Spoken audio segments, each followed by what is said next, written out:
नमस्कार, मैं हिमांशी राजपूत और आप देख रहे हैं भारत एक्सप्रेस डिजिटल। लोकसभा में छात्रों को लेकर दिए गए राहुल गांधी के बयान पर सियासत तेज हो गई है।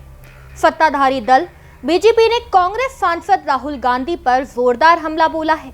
बीजेपी प्रवक्ता और सांसद संबित पात्रा ने प्रेस कॉन्फ्रेंस कर राहुल गांधी के आरोपों को पूरी तरह खारिज करते हुए कहा कि उन्होंने देश के छात्रों का अपमान किया है। आइए जानते हैं क्या है पूरा मामला। लोकसभा में छात्रों और जंतर मंतर पर प्रदर्शन को लेकर राहुल गांधी के बयान के बाद राजनीतिक बयानबाजी तेज हो गई है। भारतीय जनता पार्टी ने राहुल गांधी के आरोपों पर पलटवार करते हुए उन्हें छात्रों का अपमान करने वाला बताया है। बीजेपी सांसद और प्रवक्ता संबित पात्रा ने प्रेस कॉन्फ्रेंस में कहा कि राहुल गांधी ने देश के छात्रों को लेकर जो बातें कही हैं वो बेहद दुर्भाग्यपूर्ण है। पात्रा ने कहा कि भारत का छात्र वर्ग जागरूक है, समझदार है और अपने भविष्य को लेकर सजग है। छात्रों को किसी भी तरह से इडियट या अंधभक्त बताना उनका अपमान है। संबित पात्रा ने कहा कि राहुल गांधी छात्रों को अलग अलग श्रेणियों में बांटने की कोशिश कर रहे हैं। उन्होंने आरोप लगाया कि कांग्रेस केवल राजनीतिक लाभ के लिए युवाओं और छात्रों को गुमराह करने का प्रयास कर रही है। पात्रा ने कहा कि राहुल गांधी को केवल जनरेशन गांधी की चिंता है, जबकि देश की नई पीढ़ी यानी जेन ज़ी के वास्तविक मुद्दों पर उनका ध्यान नहीं है।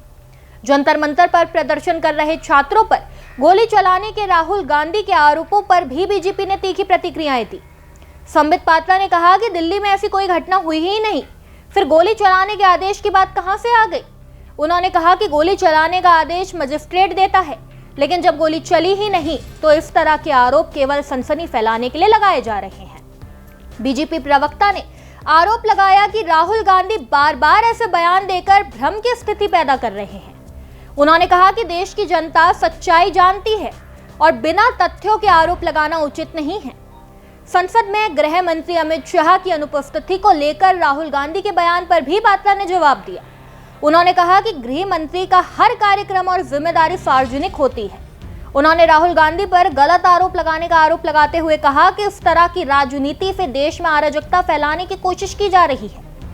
संबित पात्रा ने यह भी कहा कि राहुल गांधी पहले भी सेना और राष्ट्रीय संस्थानों पर सवाल उठाते रहे हैं।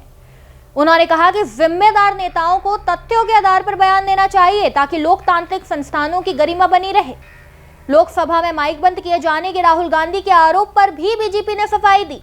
पात्रा ने कहा कि राहुल गांधी का माइक बंद नहीं किया गया था, बल्कि उन्होंने स्वयं अपना माइक बंद किया। उन्होंने कहा कि संसद की कार्यवाही नियमों और परंपराओं के अनुसार चलती है और सदन की अपनी मर्यादा होती है।